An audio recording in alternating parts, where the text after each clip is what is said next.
Informate en ecomedios.com. Seguinos en Twitter, @ecomedios1220.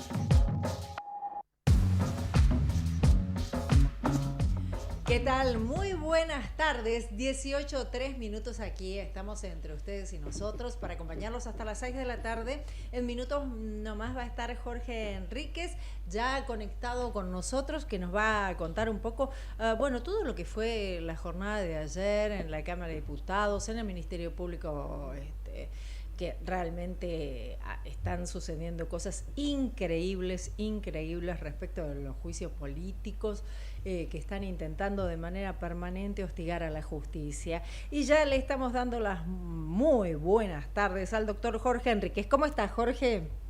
¿Cómo te va, María Luján? Van a decir que estamos enojados porque un día estás vos, otro día estoy yo.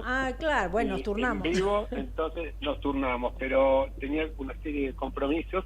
Antes que nada, a la audiencia, muy buenas tardes, a nuestra audiencia que nos siguen y que después nos enteramos por las redes sociales cuando decimos algo que les gusta y cuando también, que es justo que así sea, decimos algo que no les gusta. Y está bien, porque de eso se trata, ¿no? De pensar distinto, de no pensar todos iguales y que tengamos distintas perspectivas. Obviamente.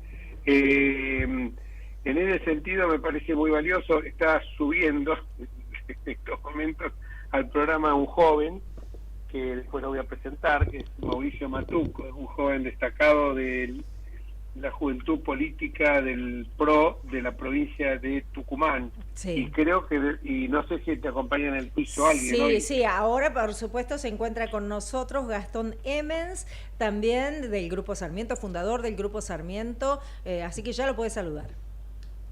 Hola Gastón, y la verdad que la invitación que le cursé a este joven, lo conozco hace mucho tiempo, eso es unos años mayor que vos, pero... ¿te referís a mí? ¿Te referís a mí? No, vos sos contemporánea a él, disculpame. Claro, a Gastón. Vos sos contemporánea, seguro. No, me estaba refiriendo a Mauricio Matuque, a Gastón, ya sabidos que vos sos contemporáneo, así que no hay ningún drama.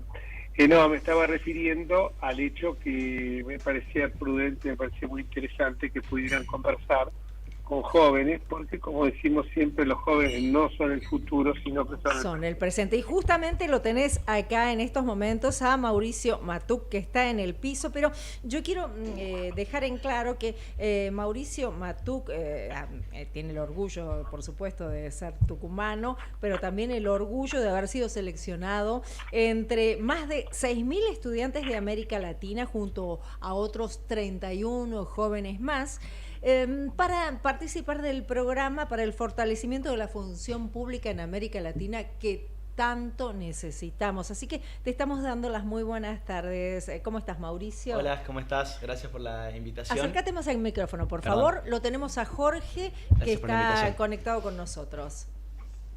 Hola, Mauricio, ya te saludé hace unos minutitos, no tenía bien claro el piso, así que le hice de Cicerone, como se decía antes.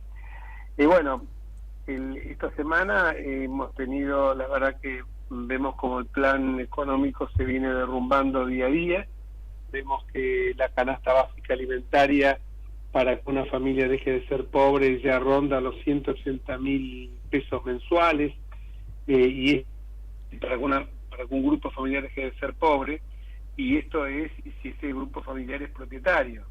Estamos viendo que el índice del INDEC nos muestra también una caída de la inversión. Estamos dando todos datos oficiales para que no digan que nos manejamos con la corpo económica o con alguna otra, con algún grupo empresario. Y mientras esto sucede, vemos que la pobreza sigue subiendo en forma piramidal, vemos también el salario como es depredado por la inflación, vemos también cómo cada vez la inseguridad rodea, no solamente ya se enseñorea en la zona de Rosario, sino que también vemos, como el otro día lo contaba muy bien Luis Juez, casos de narcotráfico también en otras jurisdicciones, como también en algunos lugares de Córdoba, no hablemos de Gran Buenos Aires.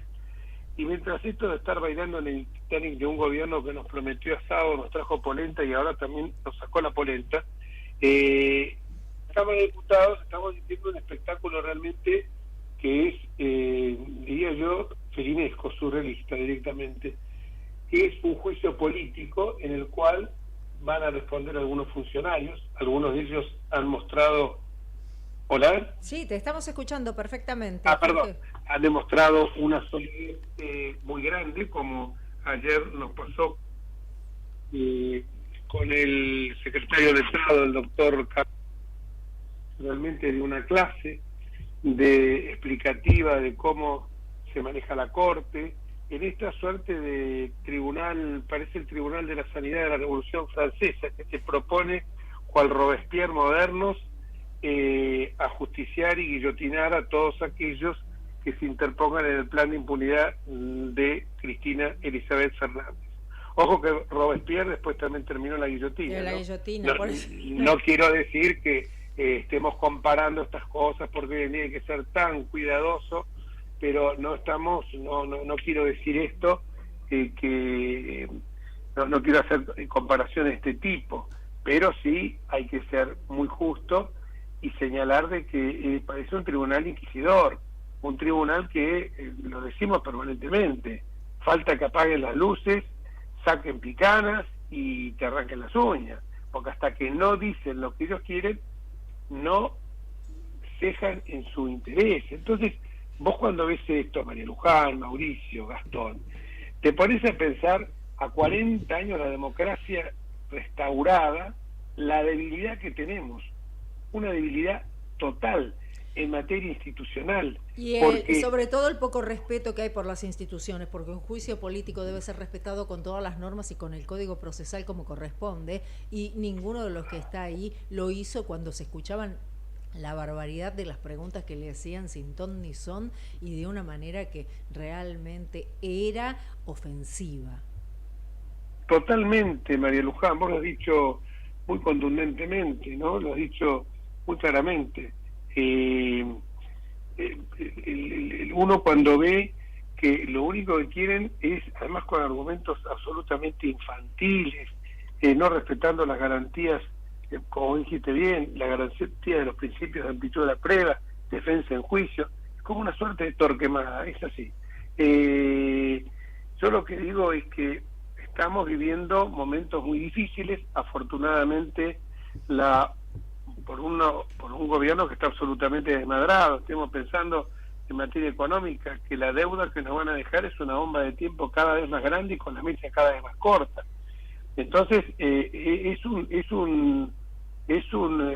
realmente es algo que es muy preocupante, porque la gente va a haber que hablarle con la verdad, tener una ejemplaridad dirigencial absoluta. Yo creo que la clase política tiene que hacer el ajuste más fuerte, porque es la única manera que la gente diga, bueno, el capitán del barco es el último que come, entonces si él se está sacrificando así, bueno, vale la pena el sacrificio, y explicarles que va a haber sacrificio, porque 70 años.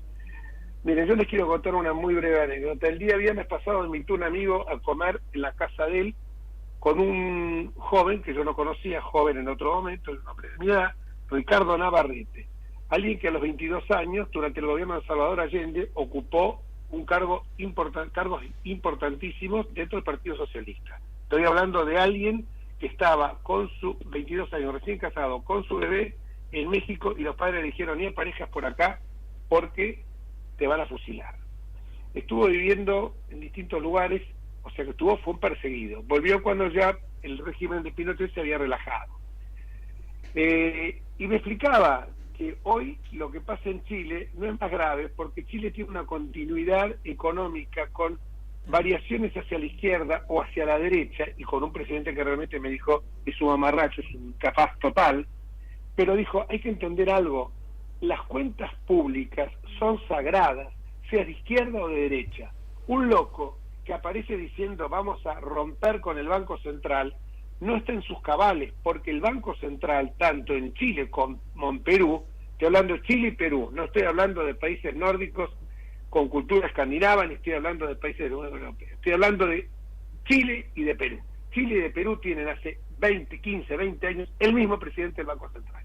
Y esto no es capricho, porque tiene que ser una persona que realmente garantice la sanidad de la moneda, y por supuesto que las cuentas cierren. Esto no es un carnaval que vos decís, no, macanudo, no, mete 800.000 jubilados por la ventana que no hicieron aporte, y bueno, de algún lado saldrá. Total, la maquinita, total, la inflación es una autopercepción. Entonces hoy me percibo que voy a tener inflación y mañana la voy a tener más fuerte de lo que pensaba. Mientras tanto, otra paradoja argentina es que los cultores de los totalitarismos nos pretenden enseñar derechos humanos, y desde hace varios años, estamos a 48 horas de festejar un feriado, el 24 de marzo, y es lo más importante, ya que se lo considera inamovible. Realmente no es un día festivo, sino es una conmemoración que exalta la memoria por la verdad y la justicia. Pero la enorme mayoría de los argentinos consideramos que la última dictadura militar fue acaso el capítulo más horrendo de nuestra historia.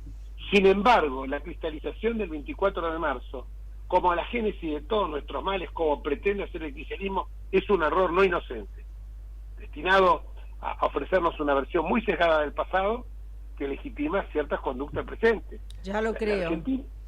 Entonces, cuando uno empieza a hablar de esto, y cuando uno dice, si bien la violencia con la que el proceso de reorganización nacional acometió la lucha antisubversiva fue absurda y demencial, y el método de desaparición de personas fue cobarde y horrendo, esas prácticas fueron corolario de décadas de desprecio de la legalidad y los valores constitucionales, y no un abrupto cambio de sentido de nuestra marcha histórica. Son los jóvenes, ahí tenemos dos, que no vivieron esos años, les debe resultar asombroso enterarse, quizá Mauricio, que vive en Tucumán, no había nacido seguramente cuando fue, nació después de la dictadura militar, o los albores de la democracia. Pero a los jóvenes les resulta asombroso enterarse de que ese golpe fue recibido con indiferencia por unos y con alivio por la mayor parte de la población, porque la percepción generalizada de la última dictadura como un ciclo perverso se gestó a partir de la derrota de Malvinas. O sea, entendamos esto. Por otra parte, a mí darle una celebración al 24 de marzo se le da un carácter absolutamente cegado. Desde hace algunos años en un sector ideológico que está vinculado con la violencia terrorista de los años 70, por eso se llama la Cámpora también. La Cámpora fue un presidente que duró 49 días y que era un payaso, que para descanse, que había puesto Perón, porque sabía que era una marioneta que estaba manejando las organizaciones armadas, montoneros, etcétera. Pero esto de por eso hay que mirar siempre la historia no con una visión cegada. Bueno, la ahora memoria no debe ser, perdóname. Debe ser, disculpame, la memoria no debe ser parcial, no debe ser hemipléjica y no debe exonerar de responsabilidad y elogiar antes veladamente y ahora de manera abierta a quienes sembraron el horror y la muerte de nuestro país en aquellos tenebrosos años bajo el manto infame de ser una juventud maravillosa, glorificando a tipos que no creían en los valores democráticos, que se burlaban del Estado de Derecho como diciendo que era un prejuicio burgués. Por eso te digo, el 24 de marzo es un periodo extraño, porque yo jamás imaginaría que los alemanes conmemoran el ascenso de Hitler al poder y los italianos el de Mussolini. Sí, no es una celebración, es realmente el comienzo de una desgracia en la República Argentina. Así que no y sé además cómo apropiarse, disculpame, apropiarse los derechos humanos, realmente esta gente como las madres y las abuelas Plaza de Mayo, apropiarse de los derechos humanos por algunos individuos y entidades es realmente muy grave, porque es un extraño fenómeno en Argentina que se identifica por el otro lado con personas por las cuales se babean, como Putin, como Cuba, Venezuela o Nicaragua, o regímenes teocráticos totalitarios como el de Irán. Por eso digo que cuando el 24 de marzo los chicos y todo el mundo diga, bueno, esta es una versión, pero hay que ver la realidad completa. La Argentina vivía virtualmente en un estado de guerra, y la posibilidad que Tucumán se declarara estado independiente beligerante estaba a la vuelta de la esquina. Eso no justifica los sangrientos, los feroz, la desaparición de personas. No, ni los abusos, ni las barbaridades que cometió el régimen militar. Que haya un grupo que se arrogue la tutela de los derechos humanos, una bandera inspirada en el parlamentarismo inglés, en el gubernamentalismo, en el enciclopedismo, no se puede, no se puede asociar a ideologías que están en abierta pugna con ese legado. Bueno, me quise expandir en esto porque vamos el 24 de marzo vamos a... No, te decía, vamos a ver cuál es la perspectiva que tiene alguien quien estuviste en España, Mauricio, haciendo todo lo que fue el programa de fortalecimiento de la función pública para América Latina. Es de la Fundación Botín esto, ¿no? Sí, el programa es de la Fundación Botín y está destinado a universitarios latinoamericanos que se quieran dedicar a lo público. Y bueno, la verdad que fue una experiencia espectacular en Colombia, en España y en Brasil para celebrar. Estuvieron en varios lugares conociendo. Es muy interesante la experiencia entonces. ¿Qué podrías decir, qué nos podrías decir a Jorge, a Gastón, a mí, respecto de lo que considerás en este momento que sería el punto fundamental para de acá para adelante poder concebir una república como queremos? ¿Cuál sería el elemento base que no tenemos hoy? Bueno, una cosa que aprendí en el programa, que me parece que es fundamental para todo lo que tiene que ver con la política, es que el servicio público debe ser llevado con integridad, vocación de servicio y proactividad. Y creo que en nuestro sistema político faltan mucho de esos tres valores, sobre todo de integridad. Pero creo que la gente se mete en muchos casos por temas económicos o por una cuestión de egos o de estatus, y se pierde de vista lo más importante para el servicio público, que es justamente eso, servir a las demás personas. Claro. Jorge, creo que es muy interesante y lo que está planteando, lo que es el servicio público en sí, y me gustaría también que nos dieras una perspectiva de cómo te imaginas vos, después de todo lo que has visto, lo que has estudiado y demás, que debe ser el próximo Estado, con qué elementos habría que trabajar para fortalecer justamente. Bueno, como te decía, esos tres valores son claves, pero también considero que hubo un avance importante durante la gestión de Macri, de Cambiemos, de 2015 al 2019, en lo que tiene que ver con la profesionalización del Estado en cuanto a tecnología, a etapas burocráticas que se mejoraron, que se facilitaron, que empezaron a gestionarse de manera más rápida.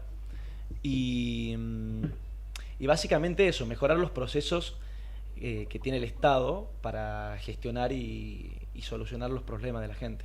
Claro, sería la meritocracia, porque vos estás hablando de que se han mejorado los recursos, pero también se ha mejorado la calidad del funcionario público, porque se llegaba nada más ni nada menos que como debiera ser siempre por concursos en la época de Macri. No a dedo, no como la cámpora que llega así, te hace el contrato y listo. Sí, lógico. Primero, en principal, que eso es clave, es ocupar cargos con gente que sepa sobre el tema. Hoy me parece extraño, y siguiendo con lo que decía Jorge, que la economía está estallada, está explotada. Tenemos un ministro de Economía que es abogado, entonces eso es muy del kirchnerismo, de tener gente que no tiene idea en puestos claves, y eso me parece que fue uno de los méritos del gobierno de Mauricio Macri. Claro, y lo tenemos a Gastón Emmens, que es justamente el fundador del Grupo Sarmiento, también es de la Juventud del PRO, y es importante que nos des la perspectiva de cómo lo estás viendo vos a Mauricio. Bueno, centralmente está buenísimo por compartir piso con él, porque primeramente los jóvenes, siempre está bueno que estemos en estos espacios de conversación, pero además lo que plantea él me parece que hay un punto central, esto último que dijo, la profesionalización. Me gustó mucho esa palabra. Nosotros con el grupo trabajamos en esa lógica de la profesionalización, es decir, que los que estudian, los que se forman académicamente, son los que tienen que estar en los lugares de decisión. No alcanza con la militancia política, no alcanza con los años de caminar calles, de patear comité, ni de poner banderas. Hay que saber de lo que uno habla. Entonces me parece muy sensato y muy claro, muy concreto lo que plantea Mauricio. En definitiva, yo siempre digo y traigo el ejemplo, como padre de 2 médicos, siempre digo lo mismo. Si mi viejo van a la mañana... Padre de 2 médicos, no hijo de 2 médicos. Hijo de 2 médicos, perdón. Como hijo de 2 médicos, como 2 padres médicos. La realidad es que digo lo mismo. Mis viejos a la mañana van y si no pueden hacer lo que hay que hacer con un paciente, los echan. ¿Y por qué al ministro de Economía, después de 7 meses de inflación, incapacidad total para administrar la inflación? Porque no solamente es que hay una inflación producto de un contexto, no, hay una incapacidad, una inacción y un desconocimiento de las medidas a tomar, porque no está profesionalizado, porque no tiene preparación. Entonces, uno dice, ¿por qué esta persona no la remueven? Es como, parece que al dirigente político que no sabe, se lo premia. Al profesional que no sabe, se lo expulsa. Entonces, claro, ¿qué mensaje estamos dando? Sostengo y admiro mucho, valoro mucho la postura de plantear el tema de la profesionalización. El resto de lo que comenta me parece muy sensato también. Me parece más que son lugares y son sentidos que debemos tener como esenciales, como pisos mínimos, pero me parece que después de eso el tema de la profesionalización es fundamental.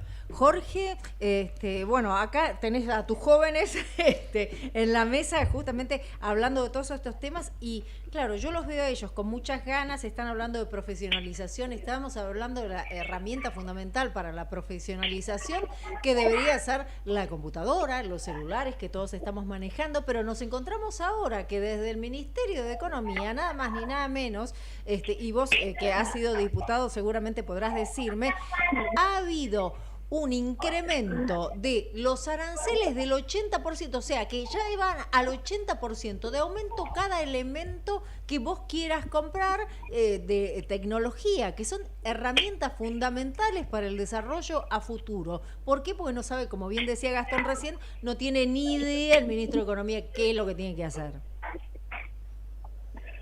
Esto claramente, yo creo que, bueno, no puedo menos que coincidir con el tema del mérito de la profesionalización, de tener un Estado reducido pero eficiente, no con ese pensamiento mágico que subyace en la mentalidad de los kirchneristas de que el Estado es algo que todo lo resuelve. El Estado se ha demostrado que es un Estado bobo, paquidérmico, un Estado ineficiente totalmente, que no pudo resolver el tema de la compra de vacunas, por ejemplo, algo tan simple y tan claro como eso. Tremendo fue. Y que llevó a la muerte de millones de argentinos, familias de argentinos, perdón. Y creo que es cierto, pero también yo digo, eso no puedo menos que coincidir con esto, pero también hay que tener un poco más de... O sea, creo que hay que buscar una combinación. Hace poco, leyendo a Max Weber, como siempre lo relee, Max Weber decía que debía taladrarse sobre la realidad social con pasión y perspectiva. ¿Qué significa esto? Con pasión, porque si uno no tiene pasión y solamente tiene currícula, pero realmente su vida va a terminar en un Word o en un Excel. Entonces debe combinar la pasión con la perspectiva. Esto, dicho en términos más simples, es un poco lo que señalaba la ética de la responsabilidad y la ética de la convicción que tenía Max Weber, ¿no? La convicción sería la pasión, la responsabilidad sería la perspectiva. Lo resumimos, lo hacemos más vulgar, cabeza y corazón, cerebro y corazón. Entonces creo que hay que tener estas dos cosas, porque también está en la Torre de Marfil de la que hablaba Borges, y decir, bueno, son tipos que son altamente capacitados, altamente especializados, y realmente por el hecho de que tengan premios ganados, no lo digo por Mauricio, lo digo porque durante la pandemia nos vendieron que había algunos médicos que formaban parte de ese consejo asesor que eran chantas consuetudinarios y tenían unos pergaminos impecables. Me acuerdo ahora no no voy a hacer nombres porque es irritativo también. Pero basta conocer a algunos que teníamos ahí, el médico así voy a hacer nombres, un médico que se la pasaba hablando todo el tiempo y después desapareció, que estaba en ese Sí, consejo no asesor. no está más, no lo encontramos más. a ese ¿Cómo señor. se llama? Mira, hasta el nombre desapareció. Era Pedro un tipo premiado. ¿Cómo? Pedro Can. Can. Pedro Can. Chanta si lo sabido. Venía y te pontificaba de que poco más que él no veía a los nietos, que no veía esto, que había que poco más que lavarse las manos, pero bañarse, uno veía a los astronautas por la calle, y esto fue aprovechado en muchas partes del mundo. Pensemos China, pensemos la Hungría de Orbán, pensemos Rusia, fueron aprovechados por toda esa gente diciendo, bueno, es el desideratum de los gobiernos totalitarios, no tener encerrados a todos en la casa, ¿qué mejor que eso? No pueden salir. Entonces vos veías que metían miedo. Hoy hay secuelas muy serias de esto. Yo hablo mucho con chicos, tengo un par de jóvenes que son compañeros de mis hijos, 20 y pico de años, psicoanalistas, y me dicen, no te imaginás después de la pandemia cómo creció exponencialmente la gente que te ve a ver. Y si ustedes lo ven por la calle, hay gente, lo veo en muchos casos, gente que está con el barbijo, va caminando contra la pared como un perrito que estuviera asustado, y que eso se ve a lo mejor en Tucumán, Mauricio no lo ve tanto, pero contra la pared, y incluso con barbijo, algunos hasta con guantes, mujeres que andan con guantes. Porque yo una vez le pregunté a una, y me dijo, pero ¿cómo no voy a estar así si a mí se me murió de la noche a la mañana mi hijo y mi padre? Bueno, Perdón, mi marido y mi padre. Entonces, han hecho esto de esta manera. Entonces, yo cuando voy a esto digo, está muy bien los logros y todo, porque está muy bien que es un tipo que porque la Constitución nuestra, 1853, fue tan sabia que en el artículo 16 que dice, la única condición, aparte que los objetivos se van a traer ahí, todo lo que no sabemos, la única condición que se requiere para ocupar un cargo público es la idoneidad, pero la idoneidad no abarca solamente el pergamino académico que podés tener, abarca también la honestidad, abarca también la capacidad y la perspectiva para poder visualizar lo que viene, porque si yo me voy a quedar en el aquí y ahora, como se quedaron los médicos de este consejo asesor durante la pandemia, me quedo en el aquí y ahora, y bueno, voy a hacer un desastre, como hicieron ellos mismos, porque no previeron que después de esto la vida continuaba. Entonces yo creo que hay que hacer un balanceo. Entiendo lo que dice y lo comparto lo que dijo Gastón, que muchos llegaron a ocupar cargos por tocar el timbre, es cierto, pero lo he visto yo, lo he vivido. Tipos que te ponían en la lista y decían, no, pero es un buen pibe, ¿qué? Pero lo vamos a poner en algún lado hay que ponerlo porque es un buen militante, pintaba paredes, claro, entonces, viste. Sí, es como que se desvirtúa realmente lo que hay que ¿Cómo hacer? es que se desvirtúa todo? Claro. Vos te crees que tenemos el problema energético simplemente porque hay un atraso tarifario. Es porque los entes reguladores eran las cajas, perdón, mejor dicho, las cajas no, los conchavos que se les daba a aquellos que quedaban afuera de cargos de mayor significación o que no podían ir en la lista de diputados o de concejales. Claro. Entonces, no, pará, reducir en la lista de diputados que te metemos en el ente regulador del gas o de la electricidad. Lo he visto yo, que digo, ¿cómo vas a poner un tipo así? Un tipo que es abogado y que encima nunca se especializó en el derecho energético, que es una especialidad que hoy existe y con mucha trascendencia. Y bueno, pero todo se aprende. Claro, pues se aprende a costa de qué. Pues yo prefiero aprenden en el cargo. Curso, hay una asesor del presidente que dijo en una que universidad europea prefiero pagarle un curso y no a costa del cargo. Por eso digo, es muy importante tener gente de capacidad idónea. A mí no se me ocurría nunca haber querido ser director de un hospital, pese a que el director del hospital, contrariamente a lo que muchas veces la gente piensa, tenemos más tarea administrativa.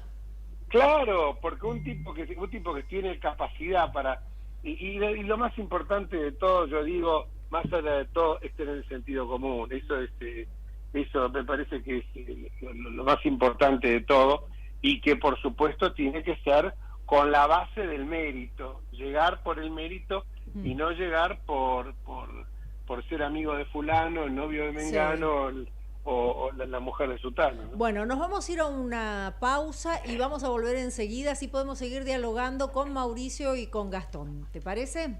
Y ahora vino el invitado. Sí, yo lo único que te digo, por eso no he ido, que yo los voy a despedir. Me voy a despedir. Bueno, listo. chicos, Un hasta el abrazo. próximo miércoles, si Dios quiere. Un abrazo enorme. Y sigan adelante, Mauricio, Gastón y la excelente conductora, abogada, mediadora y muchísimos títulos más, que es María Luján Batalla. Bueno, un abrazo, Jorge. Nos estamos viendo 18:33 minutos. Nos vamos a una pausa. Enseguida volvemos. Vamos la radio, somos tu voz. Vamos con Eco, siempre la verdad y la mejor información. El mejor gimnasio te espera. Elegí las clases que quieras. En Unfit vamos a cuidarte.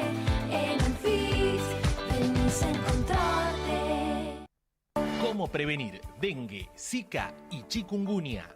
Sin criaderos no hay dengue. Limpia tu patio de objetos que acumulen agua. Elimina agua estancada de recipientes.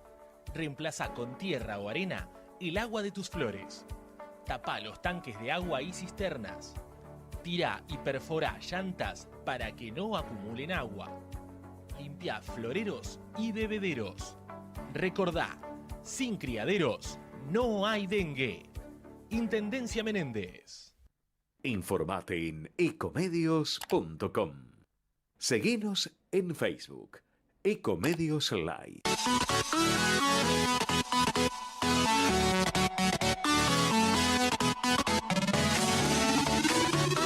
Escribanos en tu ciudad. Nuestro consejo es prevenir problemas.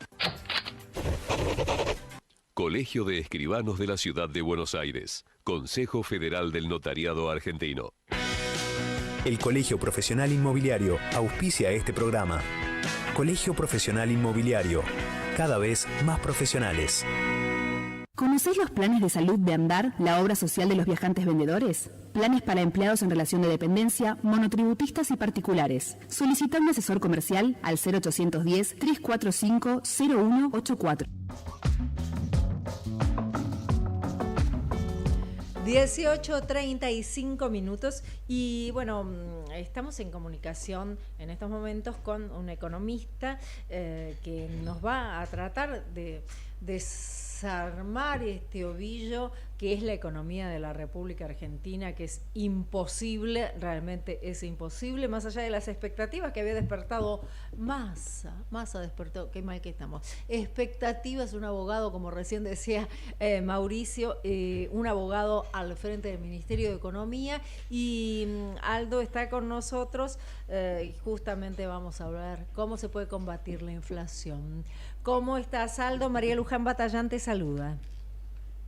Buenas tardes, un gusto estar charlando contigo. Este es el programa de Jorge Enríquez, nos ha tenido que dejar porque está con muchísimo trabajo y estoy acompañado de dos jóvenes de El PRO, son chicos muy jóvenes que están trabajando y estudiando muchísimo, y me parece que nos digas un poco cómo podemos vivir en un país donde la única genialidad que se le ha ocurrido a todos los gobiernos y a todos los ministros de Economía es combatir la inflación con control de precios. Plan fracasado en el mundo entero.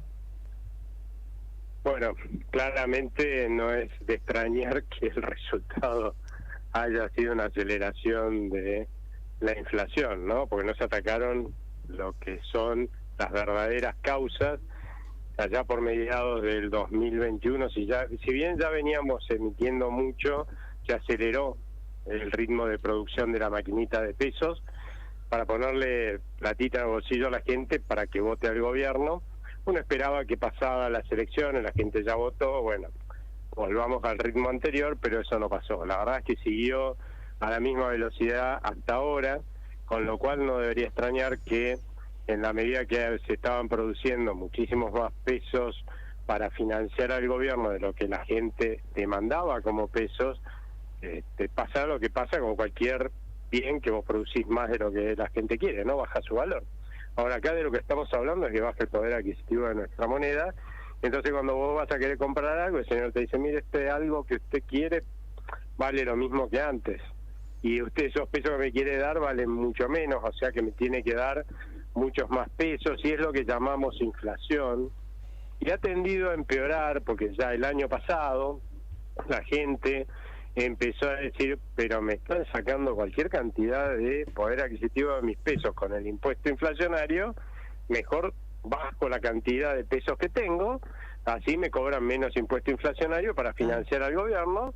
Y entonces dejaron de demandar pesos, empezaron a demandar menos pesos. Si vos dejás o bajás la demanda de cualquier producto, lo que va a pasar es que eso también va a bajar de valor. O sea que ahora tenemos una pérdida de poder adquisitivo por partida doble, ¿no? Por el lado de que tenemos un banco central que no afloja con el ritmo de producción de la maquinita de pesos, y por el otro lado la gente bajando la demanda de pesos, así que no te debería extrañar que se haya acelerado la inflación, ¿no? Ahora, ¿estamos en una hiperinflación, Aldo? No, todavía no estamos en una hiperinflación. ¿Qué sería? No, ¿Cuál es el parámetro para determinar que estamos o no en hiperinflación? Mira, algunos economistas te van a decir un 50% de inflación, pero la verdad, mensual, ¿no? Pero la verdad es que esa no es la medida. En realidad es no entender cuál es el proceso que lleva a una hiperinflación, ¿no? Y el proceso que lleva a una hiperinflación es que esto que estamos viendo se espiralice. ¿Eso qué quiere decir, no?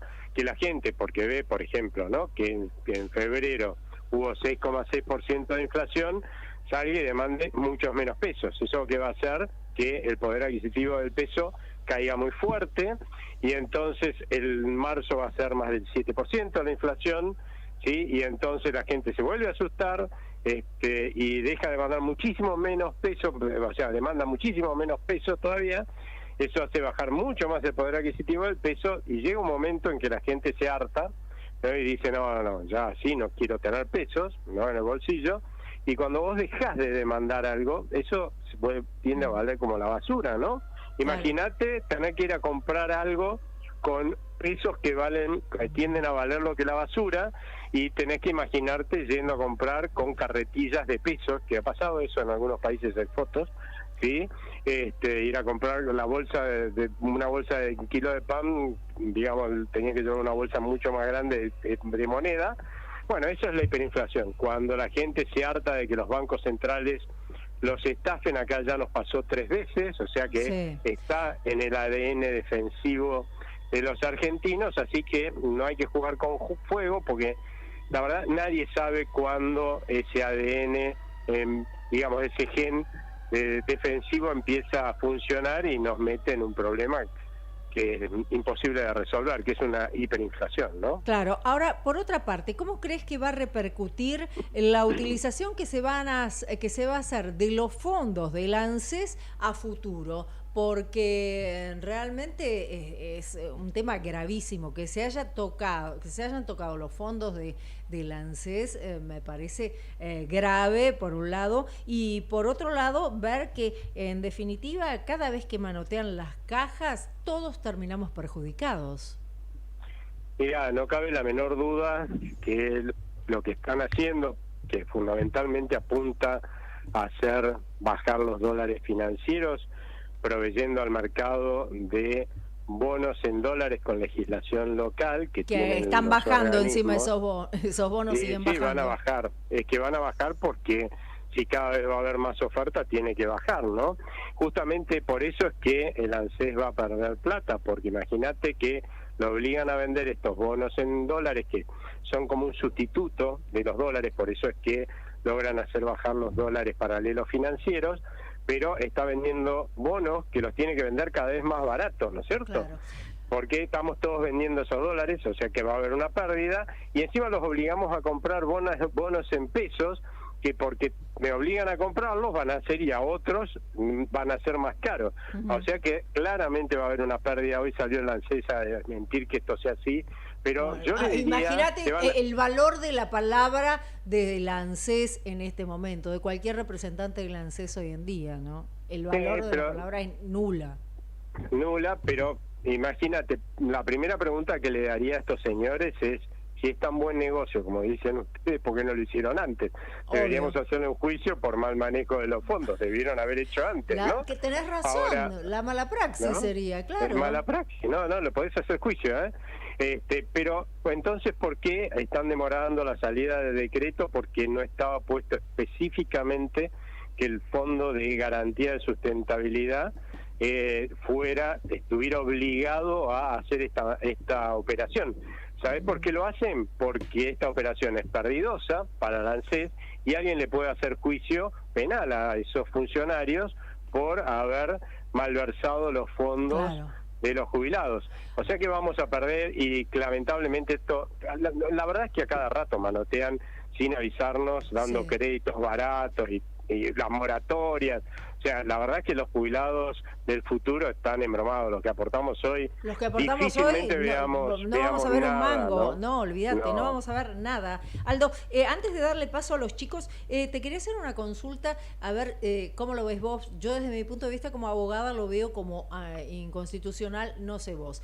Que es la suba de los aranceles en un 80% a los productos electrónicos que ingresan en la República Argentina. Primero, porque son bienes que son de trabajo y de estudio, porque estamos hablando de computadoras y celulares. Y por otro lado, porque en definitiva es un aumento de un impuesto, porque tiene una base impositiva al subir un arancel. Por lo tanto, debió pasar por el Congreso y no lo pueden hacer por decreto, ¿no?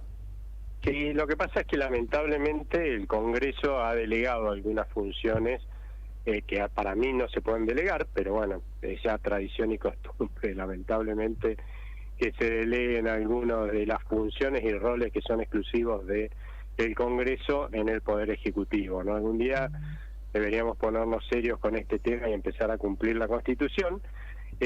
Yo lo que te puedo contar de esto es que los aranceles eran ya altísimos en el kirchnerismo anterior, y nosotros justamente en la Fundación Libertad y Progreso hicimos una campaña para convencer a la gente y a los políticos que había que bajar esos aranceles. O sea, fueron más bajos porque los hicimos bajar antes, en una palabra. Logramos que con muy buena voluntad, porque hubo muchísima predisposición en trabajo conjunto, que en el gobierno de Cambiemos anterior, con Miguel Brown, que en ese momento era secretario de Comercio Interior y Comercio Exterior, logramos que se bajaran, tras un trabajo conjunto, se bajaran los aranceles, y el resultado fue muy bueno, porque después nosotros justamente registramos un poco, hicimos alguna encuesta a ver qué es cuáles habían sido los resultados, y muchas escuelas habían podido cambiar sus viejísimas computadoras, muchas ONG se habían podido modernizar, pymes. O sea, el resultado en ganancia de tecnología fue muy buena para todo el mundo, y ahora volvemos para atrás, todo para atrás. Vos sabés que estamos ahora acompañados, como te decía, de dos jóvenes. Uno es Mauricio Matuc. Mauricio Matuc fue el ganador de la beca para poder participar en el programa de fortalecimiento de la función pública en América Latina de la Fundación Botín, y justamente también tenía consultas para hacerte. Sí, Aldo, buenas tardes. Mi consulta un poco va dirigida a qué tanto es el riesgo de que nos quedemos sin reservas y cómo repercute la enorme sequía que está transcurriendo el país. Bueno, un gusto conocerte. Mirá, la realidad es que acá el problema de fondo no es la sequía, ¿sí? Es un problema más. El problema de fondo es el cepo. El año pasado tuvimos récord de exportaciones. Los organismos internacionales nos prestaron en términos netos por arriba de lo que teníamos que devolvernos alrededor de 6.000 millones de dólares, y nos los gastamos todos. ¿Por qué? Porque lamentablemente el cepo es una máquina de destruir reservas, siempre lo ha sido, así ha sido con los 22 cepos anteriores que hemos tenido, y va a seguir siendo así. O sea, la verdad es que si te gastaste todo un récord de exportaciones, la novedad es que ahora no tenés un récord de exportaciones, nada más, ¿no? Y estás en un problema un poquito más grave, es cierto. Por eso también es cierto que como este gobierno no tiene un diagnóstico correcto, pedirle a un médico que te cure si no tiene un diagnóstico correcto es medio utópico, ¿no? Entonces no te va a curar este gobierno. Entonces yo moderaría algunas críticas que a veces le hace a este gobierno, porque eso ya sabemos que no nos va a curar. Entonces, la verdad que lo máximo que le podemos pedir a este gobierno ya a esta altura es, y sabiendo esto que dijimos, es que lleguemos a que entregue el mandato, ¿sí?, sin una profundización de la crisis, porque la verdad es que una profundización de la crisis sí nos puede llegar a llevar, por ejemplo, una hiper, y una hiper te manda a más del 70% lejos de los argentinos a la pobreza, ¿no es cierto? Y ese debe ser nuestro objetivo de todos, ¿no? Que de alguna forma no pase esto. Y lo que hay que reconocerle al ministro Sergio Massa, yo creo que más bien al viceministro Gabriel Rubinstein, es la imaginación que tiene, la capacidad de sacar conejos de la galera para justamente ir, digamos, pateando el problema hacia adelante. Obviamente, dólar soja 2, problemas, dólar Malbec, dólar turista, todo. Lo del canje, qué sé yo, todos dirán, bueno, pero estás dejándole un problema futuro al futuro gobierno más grande. Sí, pero ¿alguien pensaba que podíamos pagar antes de septiembre 10 millones de pesos de deuda? No, era obvio que iba a haber que pagárselo al próximo gobierno, ¿no? Entonces, partiendo de esta realidad, ¿sí? Menos mal que están... Después podemos analizar si se hizo bien o mal el canje, si se está haciendo esto bien o mal.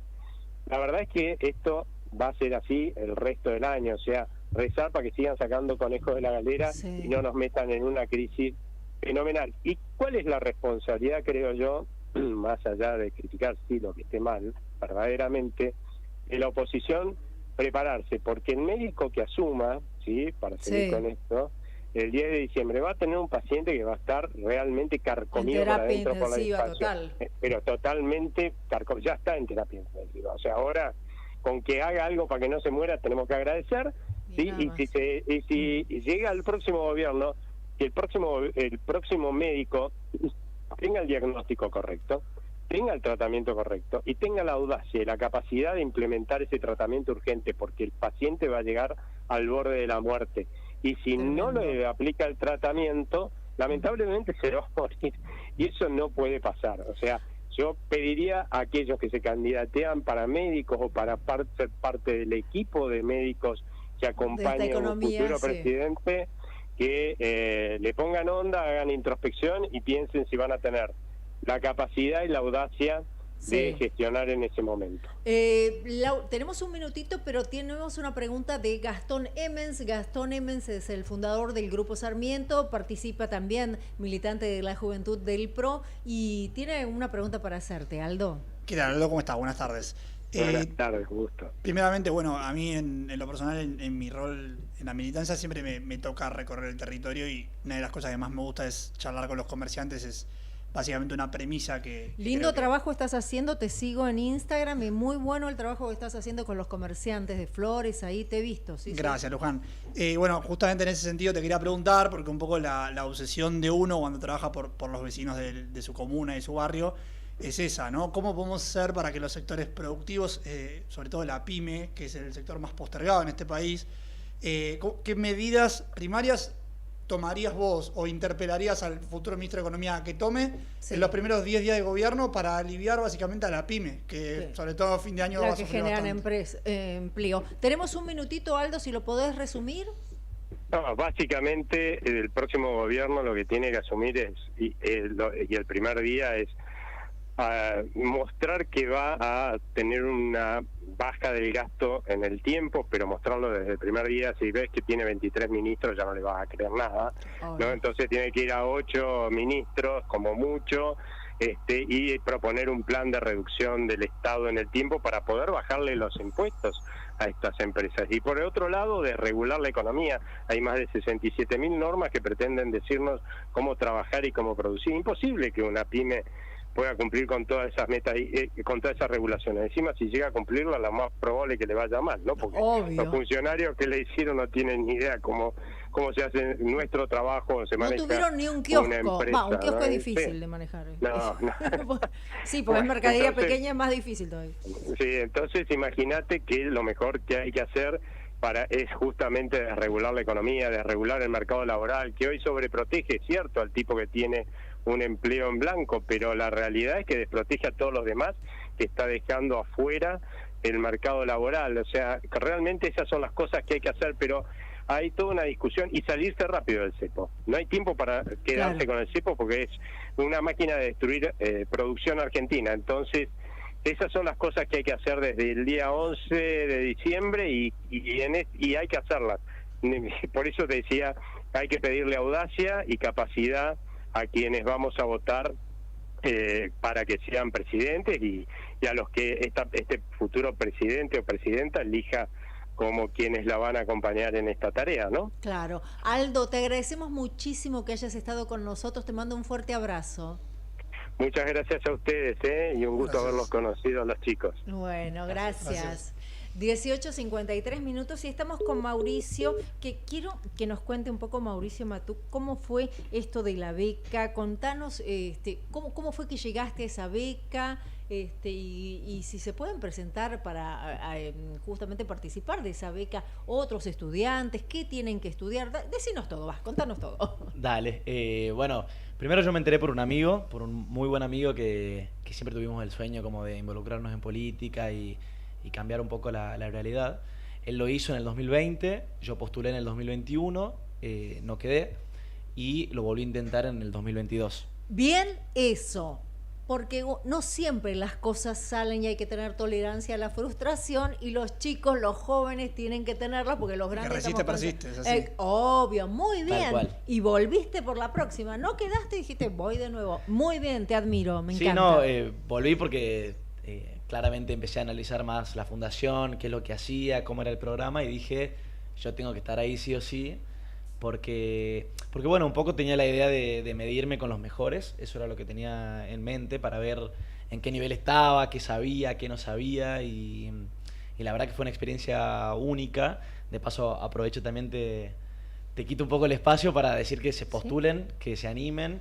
Que entren a la web de la Fundación Botín. También tenemos... Fundación Botín, se llama con B larga, Fundación, ¿no? Botín, sí, sí. Botín porque es de la familia que es dueña del... Claro, eran los dueños del Banco Santander. Y uno de los hermanos se fue y hizo la fundación. Hoy la fundación es independiente del banco, pero claramente recibe fondos y la ayuda financiera también para realizar los distintos programas que hace. Bueno, el programa está destinado a jóvenes universitarios de México hasta Argentina que tengan más del 50% de la carrera hecha y bueno, se les exige excelencia académica, un buen promedio, que sepan inglés y en el caso de ser brasileños que sepan español.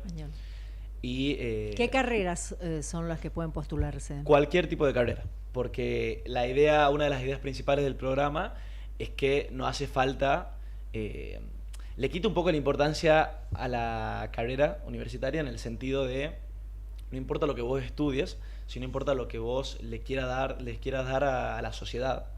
De hecho, yo tenía una compañera chilena que era médica, tenía una compañera cubana que era música. Y esa experiencia fue espectacular porque... Cómo se nutren, ¿no?, las distintas cosas. Sí, y aparte uno se queda con el hecho de que el servicio público no es solo la política y además uno, que esto la Fundación lo tiene bien en claro, el hecho de la creatividad, y uno es más creativo cuando está entre personas diferentes a uno. Perfecto, me parece muy interesante. Contame una cosita más, porque ya en minutitos nos vamos, respecto de Yerbabuena. Yerbabuena, provincia de Tucumán. Sí. Contanos, ¿vos sos de ahí o sos de San Miguel de Tucumán? Contanos. No, yo soy de San Miguel de Tucumán, de la capital, pero estoy militando ahora con Mariano Campero, que es intendente... Viene de la familia Campero, que fue ministro sí. de Agricultura y Ganadería de la época de Alfonsín. Sí, el abuelo también fue gobernador. Claro, fue gobernador, cierto. Y bueno, nada, estoy militando con él, tiene mucha gente independiente en su equipo, y él es intendente de Yerbabuena, que es la ciudad que abarca el Gran San Miguel de Tucumán, una de las ciudades. Y bueno... Básicamente me gusta mucho su perfil, me parece un candidato que puede llegar a la gobernación en un futuro y a mí me encantaría aprender y acompañarlo en ese camino. Buenísimo. Y bueno, ¿y cómo se están preparando? ¿Cuándo tienen elecciones? Porque ahora con esto de que tenés totalmente desprogramado, no van todas las elecciones juntas, no sé cuándo tienen en Tucumán. Me perdí ya. Las elecciones en Tucumán son el 14 de mayo y por suerte ya tenemos la lista de Juntos por el Cambio cerrada, en la que, bueno... No hay paso entonces allá. No tenemos paso nosotros, así que estuvo medio turbulenta la resolución, pero por suerte se llegó y el candidato a gobernador será Roberto Sánchez, de la Unión Cívica Radical, y Germán Alfaro como vicegobernador, que es el intendente de Capital, de San Miguel. De San Miguel de Tucumán. Bueno, vos de internas no sabés nada, porque pobre, sos de Capital Federal, nunca una interna en Capital Federal. ¿Cómo que no? Hemos tenido de sobra interna en Capital, nunca. En lo personal, con la tarea de acompañar en el Armado Nacional de grupo, porque además es el presidente en Capital, en carácter de fundador me toca acompañar a nivel nacional. Estuvimos en Misiones el otro día. Esto sí, un trabajo muy lindo en viajando, Misiones. Gracias. Estamos viajando por el país. Bueno, ahora ya tenés acá a alguien de Tucumán que ya se pueden conectar para también seguir militando. Con gusto. En Tucumán está Lucas Barrio Nuevo, que estamos haciendo muchas cosas con él. Y bueno, nada, la verdad es que sí. La intención es sumar en el interior. Sabemos lo duro que es para los chicos que militan, como él o como Lucas, por todo el feudalismo que hay en las provincias del interior, que todo lo que ellos hacen vale doble. Entonces, desde ya que la interna de Tucumán la estuve siguiendo muy de cerca, me alegra mucho que Roberto Sánchez sea el candidato a gobernador, sobre todo porque entiendo que hubo un ordenamiento muy maduro de toda la clase política en Juntos por el Cambio a nivel lo que es Tucumán, para llegar a ese acuerdo. Hubo mucha madurez, me parece, y en 24 horas se resolvió todo. Pero nada, sí, me parece que lo que es internas, así como en Córdoba, Rodrigo de Loredo y otras provincias más, estamos empezando a ver quiénes son los dirigentes de Juntos por el Cambio que van a encender un faro y que nos van a llevar ahí donde queremos en la resolución madura de esta interna para construir hacia adelante. Mauricio, tenemos que agradecerte muchísimo que estés acá con nosotros, que le hayas dicho que sí a Jorge Enríquez para venir acá a la radio. Ha sido un placer y bueno, que tengas muchísimo, pero muchísimo éxito, y sé que lo vas a tener porque tenés las ganas, la fuerza y la tenacidad, que eso vale por 1000. Dale, muchísimas gracias María Luján por la invitación y bueno, Gastón, un gusto también. Gastón, nos vemos el próximo miércoles. A todos van a estar con Jorge Enríquez el próximo miércoles a partir de las 18 entre ustedes y nosotros.